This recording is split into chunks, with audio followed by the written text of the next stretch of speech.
Hello my dear students, आज करने वाले हैं बच्चों हम क्लास 9 की हमारी विज्ञान की वर्कशीट नंबर है बच्चों 87। आज हमारी डेट है बच्चों 10।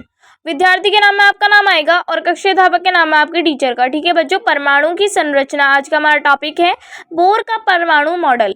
ठीक है, तो बच्चों पढ़ लेते हैं। जिज्ञासा दीदी रदरफोर्ड के परमाणु मॉडल के अनुसार परमाणु बहुत अधिक अस्थिर होना चाहिए था, तो फिर परमाणु का स्थिर अस्तित्व किस प्रकार संभव है। ठीक है, तो बच्चों नीचे बढ़ते हैं। ज्ञान, हमने जाना कि रदरफोर्ड के परमाणु मॉडल में कुछ कमियां थीं, जैसे वर्तुल मार्ग पर चक्रण करते इलेक्ट्रॉन का स्थायी हो पाना संभव नहीं है।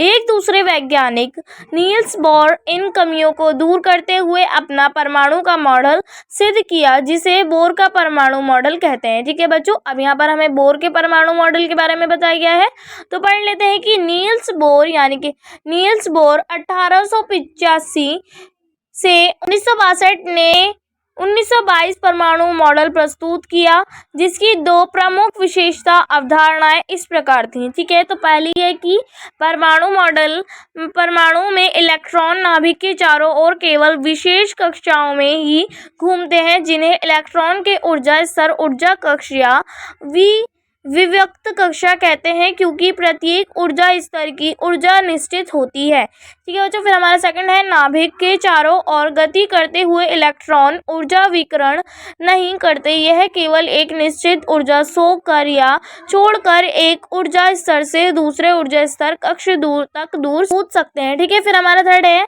पॉइंट है कि उन्होंने इन ऊर्जा कक्षों कोश को LMN या और भी संख्याओं n बराबर 1 2 3 4 द्वारा दर्शाया। ठीक है बच्चों, जैसे कि k बराबर 1 हो गया, l बराबर 2 हो गया, m बराबर 3 हो गया और n बराबर 4 हो गया। ठीक है, इस तरीके से आपको, जैसे बच्चों यहाँ पर हमें एक परमाणु जो है इलेक्ट्रॉन दिखाया गया है, जिसमें क्या दिखाया गया है, p जो है बच्चों हमारा नाभिक है, और k पहला गोला हो गया हमारा k, यानी कि कक्ष हो गया पहला हमारा n1।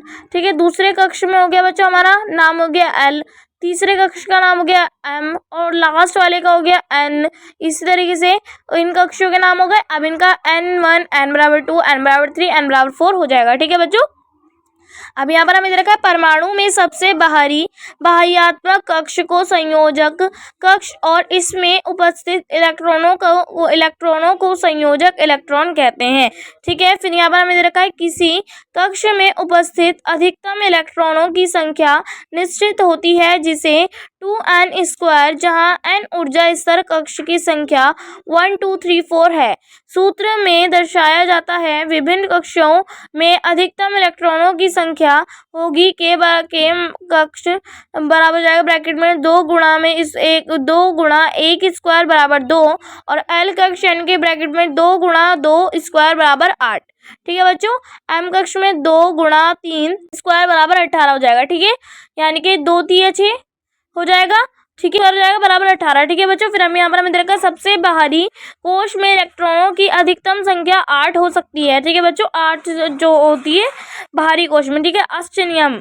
ठीक है बच्चों, अब यहाँ पर हमें न्यूट्रॉन के बारे में बताया गया है कि एक और अवपरमाणु कण की खोज जे चैडविक नाम के वैज्ञानिक द्वारा 1932 में की थी, जिसका नाम न्यूट्रॉन था। ठीक है, न्यूट्रॉन पर कोई आवेश नहीं था और इसका द्रव्यमान लगभग प्रोटॉन के बराबर था और इसका संकेत n है। ठीक है, और उसने कहा कि न्यूट्रॉन प्रोटॉन के साथ नाभिक में उपस्थित होते हैं, अतः परमाणु के अधिकतर द्रव्यमान नाभिक में ही स्थित होता है, क्योंकि इलेक्ट्रॉन की द्रव्यमान नगण्य माना जाता है। ठीक है बच्चों, यहाँ पर हमें सोडियम परमाणु की संरचना दिखाई जा रही है और हाइड्रोजन परमाणु। ठीक है बच्चों, आप देख लेंगे दोनों को। ठीक है, इसी तरीके से बच्चों अब यहाँ पर हमें दिखाया गया है, तो स्वयं को जांचिए। ठीक है बच्चों, यहाँ पर हमें 5 क्वेश्चन दे रखे हैं बच्चों, बेहद इजी है।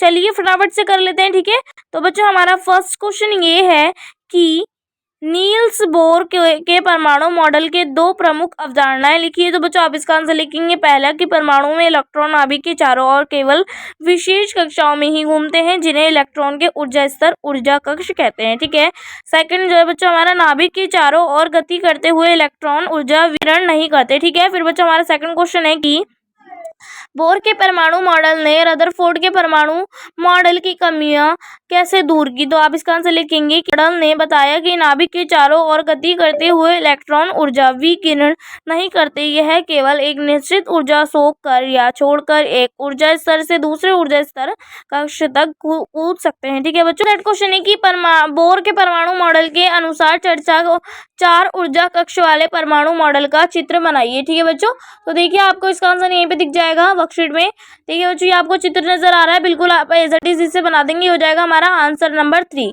ठीक है बच्चों, फिर हमारा फोर्थ क्वेश्चन देख लेते हैं कि न्यूट्रॉन क्या होते हैं और ये कहाँ स्थित होते हैं। ठीक है, तो आप इसका आंसर लिखेंगे न्यूट्रॉन परमाणु का एक अपरमाणु कण है और यह नाभिक में उपस्थित होता है। ठीक है बच्चों, फिर हमारा फिफ्थ क्वेश्चन है कि संयोजन कक्ष और संयोजन इलेक्ट्रॉन क्या होता है। तो आप इसका आंसर लिखेंगे परमाणु में सबसे बाहरी कक्ष को संयोजक कक्ष और इसमें उपस्थित इलेक्ट्रॉनों को संयोजक इलेक्ट्रॉन कहते हैं। ठीक है बच्चों, ये हो जाएगा हमारा कंप्लीट। तो बच्चों हमारी वर्कशीट जो यहीं पर पूरी होती है। आई होप आप लोगों को वर्कशीट अच्छे से समझ में आ गई होगी। तो बच्चों अगर आपने अभी तक मेरे चैनल को सब्सक्राइब नहीं किया है तो प्लीज मेरे चैनल को सब्सक्राइब कर लीजिए और बेल आइकन को ऑल पे सेट कर दीजिए ताकि मेरी आने वाली हर वीडियो का नोटिफिकेशन आपको सबसे पहले मिले। ठीक है बच्चों, तो मिलते हैं नेक्स्ट वीडियो में, तब तक के लिए टेक केयर, गुड बाय।